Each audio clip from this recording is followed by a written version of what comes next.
forgotten what waits for me on the other side of this flight, but mostly I just enjoy the drive itself. There's something meditative about it, about watching the road unfurl steadily ahead, about the gentle hum of the engine beneath me, about the way the light continues to shift and soften as the sun climbs higher. A large green sign appears ahead: Airport, next exit. I flick on my turn signal, feeling the small mechanical click beneath my fingers, and guide the car smoothly onto the exit ramp. The airport rises ahead of me gradually, its terminal buildings catching the morning light in long reflective lines.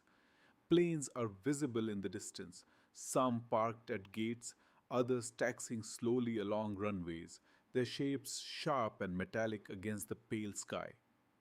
The road widens as I approach.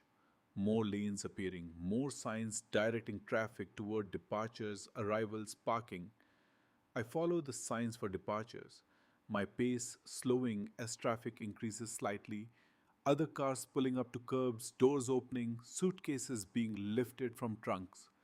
There's a rhythm to it, almost choreographed, everyone moving through their own version of the same process. I find a spot in the parking garage, the concrete around me, cool and shadowed after the openness of the highway. I pull my suitcase from the trunk, feeling its familiar weight settle onto its wheels, and I sling my bag over my shoulder. The garage smells faintly of exhaust and cool concrete, and my footsteps echo slightly as I make my way toward the elevator. Inside, the elevator hums softly as it descends, the numbers ticking down above the door. When it opens, I step out into the noise and motion of the terminal, a stark contrast to the quiet of my morning so far. Announcements echo overhead, calm and measured. Suitcase wheels click steadily against the tile floor all around me. Voices blend together into a low, constant hum, punctuated occasionally by laughter, or the beep of an electronic kiosk, or the distant boarding call for another gate.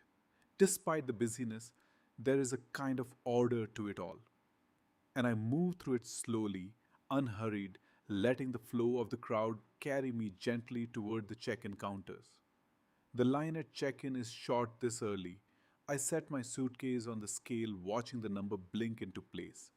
Comfortably under the limit, the attendant smiles, prints my luggage tag, and wishes me a good flight. I thank her, sling my bag more securely over my shoulder, and make my way towards security. The security line moves at a steady pace. I remove my shoes, my belt, my laptop from its bag, sliding each item into its own gray bin with practiced efficiency. I step through the scanner, the moment brief and uneventful, and gather my belongings on the other side, sitting on a nearby bench to put my shoes back on. Beyond security, the terminal opens up into a wide corridor lined with shops and cafes, their fronts bright and inviting even at this early hour. The smell of coffee drifts from a nearby stand, warm and rich, mixing with the general scent of the terminal, a blend of coffee, cleaning products, and the faint metallic smell that always seems to linger in airports. I walk slowly, in no rush, glancing at the departure boards as I pass. My flight is listed clearly, on time, gate 24. I feel a small, quiet satisfaction at seeing those words. I stop at a small cafe and order a coffee, the barista calling my order back to me with practiced cheer. I wait by the counter, watching the gentle movement of people around me. A family herding two sleepy children toward their gate.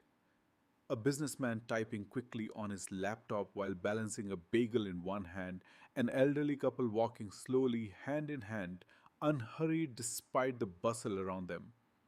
My coffee arrives, warm in my hands, and I make my way toward gate 24. The gate area is a wide, open space filled with rows of seats, most of them occupied by other travelers in various states of waiting, some reading, some scrolling quietly on their phones, some simply staring out the massive windows that overlook the runway. I find a seat near one of those windows and settle into it, setting my coffee on the small table beside me. Outside, the world is bright now, fully lit by the morning sun. Planes move slowly across the tarmac, some taxiing toward runways, others pulling up to gates, greeted by ground crews in reflective vests who move around them with practiced efficiency. I watch one plane lift off in the distance, climbing steadily into the pale blue sky, growing smaller and smaller until it disappears into the soft white of a passing cloud. There's something calming about watching this. The quiet, steady rhythm of departures and arrivals, each one a small story of its own, connecting one place to another.